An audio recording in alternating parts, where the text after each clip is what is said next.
Good morning, dear students of class 5th. You are learning English, and our topic is the man who swallowed a snack. So our subtopic is today grammar work. So here we start it. Look at the following sentences from the text. जो text के इस lesson में जो हमने पढ़े हैं उनको हम देखेंगे. Look at the following sentences. कुछ सेंटेंस दिए गए हैं इसी लेसन से, तो हम इनको पढ़ेंगे, फिर मैं आपको बताऊंगा. The wise man dismounted quickly and try to scare the snake away but to no avail. यहाँ पर the wise man dismounted underline है, क्विकली एंड ट्राइड. तो इस सेंटेंस में दो अंडरलाइन है. तो इन अंडरलाइन को हम ये कह सकते हैं कि ये दोनों वर्ब है. तो वर्ब में हम ई और डी लगाते हैं वर्ब की सेकंड फॉर्म में और थर्ड फॉर्म में. तो इसी तरह यहाँ टी आर वाई, तो वाई को हम यहाँ पर ख़त्म करते हैं आई ई डी, ट्राइड. सो डिसमाउंट, डिसमाउंटेड, डिसमाउंटेड, इसकी तीन वर्ब्स जो है, वर्ब्स की तीन जो फॉर्म्स है, present tense dismount, dismounted past tense, और इसकी पास्ट पार्टिसिपल जो है dismounted. Quickly and tried, try, tried, tried, tried. So यहाँ हमने देखे हैं जो दो अंडरलाइंस हैं. हालांकि हमने ये भी पढ़ा है कि जिस सेंटेंस में वर्ब होगा वो करेक्ट सेंटेंस है, उसका सेंस ठीक होता है, इसकी मीनिंग ठीक होती है. लेकिन जो सेंटेंस वर्ब के बगैर होंगे उनका न सेंस होता है न उनकी मीनिंग ठीक तरह से ठीक होती है. तो यहाँ पर हम देखेंगे कि वर्ब जो है इसकी तीन फॉर्म्स है. हालांकि हम चार फॉर्म्स भी लेते हैं: present tense, present participle, past tense, past participle.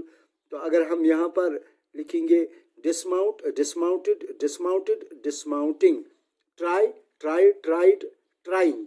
तो प्रेजेंट टेंस जो प्रेजेंट पार्टिसिपल है उसको हम आईएनजी कह सकते हैं, और जो यहाँ पर डिसमाउंटिंग है उसके आखिर में हम ING, तो इसका बनता है प्रेजेंट पार्टिसिपल. तो यहाँ पर बुक वाले ने ये लिखा है कि सिर्फ आप तीन फॉर्म्स बताएं. तो यहाँ पर हमने dismount, dismounted, dismounted, try, try, tried. तो इसी तरह से हम दूसरा जो बहुत सारे और भी वर्ब्स हैं उनको हम देखेंगे. तो डियर स्टूडेंट्स, यहाँ द अंडरलाइन्ड वर्ड्स जो यहाँ पर हमने देखे हैं, अंडरलाइन्ड वर्ड्स मतलब डिसमाउंटेड और ट्राइड जो हमने देखे हैं, तो ये दोनों वर्ड्स उस सेंटेंस में अंडरलाइन्ड है. Words in the above sentence उस सेंटेंस में, और वर्ब्स तो ये सीधे तौर पर वर्ब्स है. तो दोनों जो वर्ड्स वहाँ पर दिखे गए हैं जो हमने देखे पढ़े, तो दोनों वर्ब्स है.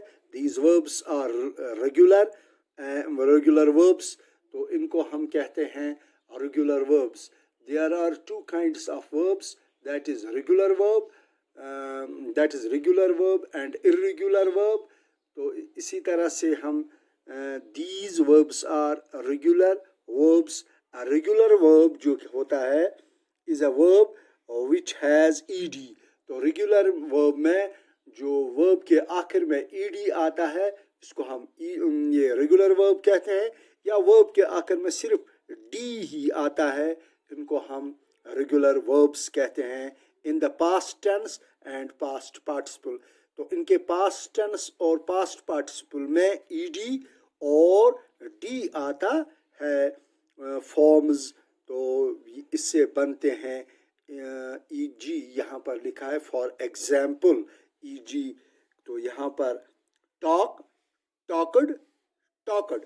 तो यहाँ पर ईडी जो है वो यहाँ टॉक, टॉकड, टॉकड।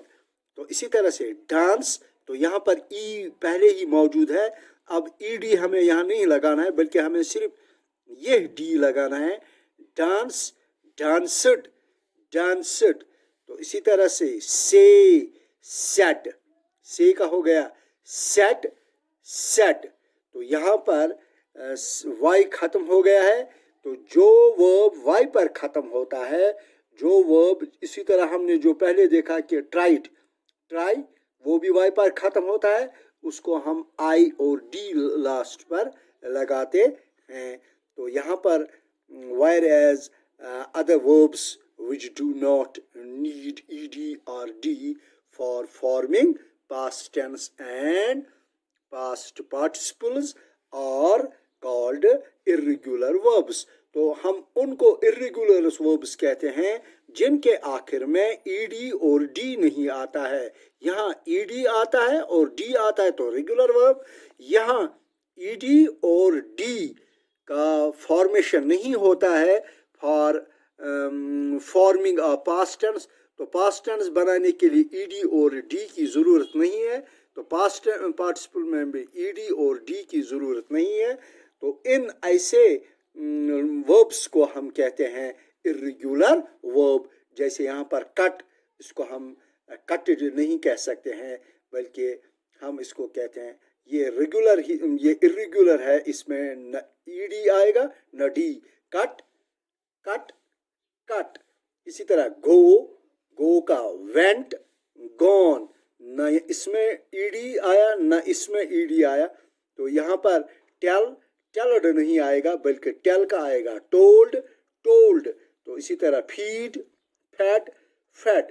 तो ये है रेगुलर और इर्रेगुलर वर्ब्स। तो वर्ब्स के दो किस्म होते हैं, तो एक होता है रेगुलर वर्ब और दूसरा होता है इर्रेगुलर वर्ब। तो यहाँ पर इसकी फॉर्म्स जो है मगर वो 3 होते हैं या 4 भी होते हैं। 3 में present tense, past tense, past participle, और अगर चौथा हम करेंगे तो present participle. Now some verbs are both regular and irregular. कुछ वर्ब्स ऐसे भी होते हैं जिनको रेगुलर भी आते हैं, ईडी भी आता है, डी भी आता है, लेकिन हम ये भी लिख सकते हैं न उनमें ईडी आएगा न उनमें डी आएगा। तो हम ऐसे सेंटेंस को देखेंगे। लर्न का आएगा लर्नड, इसमें नहीं आया, यहाँ पर हम इसको लर्नड भी लिख सकते हैं।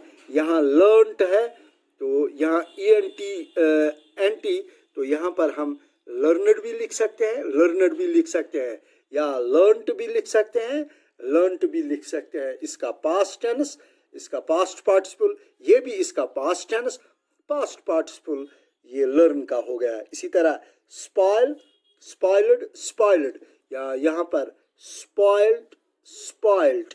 इसी तरह लाइट, लिट, लिट, यहाँ पर लाइटेड भी आएगा, लाइटेड भी आएगा। चाहे आप लिट लिखेंगे या ये पास्ट पार्टिसिपल में लिट लिखेंगे, यहाँ इसको पास्ट टेंस में लाइटेड भी आएगा, तो पास्ट पार्टिसिपल में इसका भी लाइटेड आएगा। तो dear students, now we will complete this the table given below। जो नीचे टेबल दिया गया है, कंसल्ट है डिक्शनरी, हमें डिक्शनरी देखनी होगी इफ नेसेसरी, अगर ज़रूरी पड़ी तो, अगर ज़रूरत पड़ी तो हम देखेंगे डिक्शनरी में। तो लेकिन मैंने यहाँ पर लिखे हैं आपकी आसान के, क्योंकि आप इसको फिर अच्छी तरह से समझेंगे।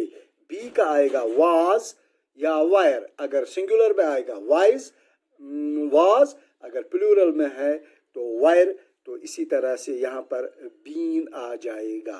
तो present tense be, past tense was या वायर, वाज हो गया था, वायर हो गए थे, तो हियर बीन।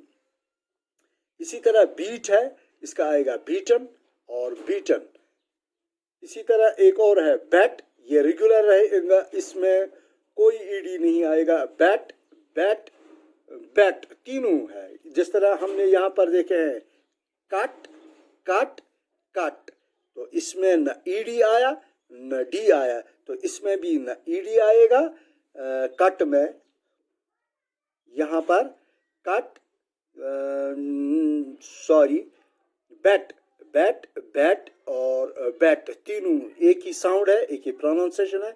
यहाँ पर बाय, इसका bought, BOUGHT, bought past tense और पास्ट पार्टिसिपल भी बॉट आएगा। तो इसी तरह डियर स्टूडेंट्स, लीन, लीन को हम देखेंगे, लीन, लेंट, लीनड भी आएगा, यहाँ पर लेंट भी आएगा, तो यहाँ पर लीनड भी आएगा। तो डियर स्टूडेंट्स, एक और वर्ब है यहाँ पर, तो ये है स्पिल, तो इसका भी आएगा स्पिल्ड, और या कह सकते हैं स्पिल्ट, स्पिल्ट। तो दूसरा है स्पिल्ड, स्पिल्ट, तो यहाँ पर स्पिल्ट, स्पिल्ट। तो एक और वर्ब है चूज, चोज, चोजन। तो एक और वर्ब है डिग, इसका आएगा पास्ट टेंस डग, तो पास्ट पार्टिसिपल इसका आएगा डग। तो here it is another word that is find, found, इसका पास्ट टेंस पास्ट पार्टिसिपल भी आएगा फाउंड। तो इसी तरह है फॉरगिव, फॉरगिव, फॉरगिवन, तो यहाँ पर फॉरगिव इसका पास्ट टेंस है, पास्ट पार्टिसिपल फॉरगिवन है। तो यहाँ पर ले, तो यहाँ पर इसका आएगा लीड, तो ये है लीड।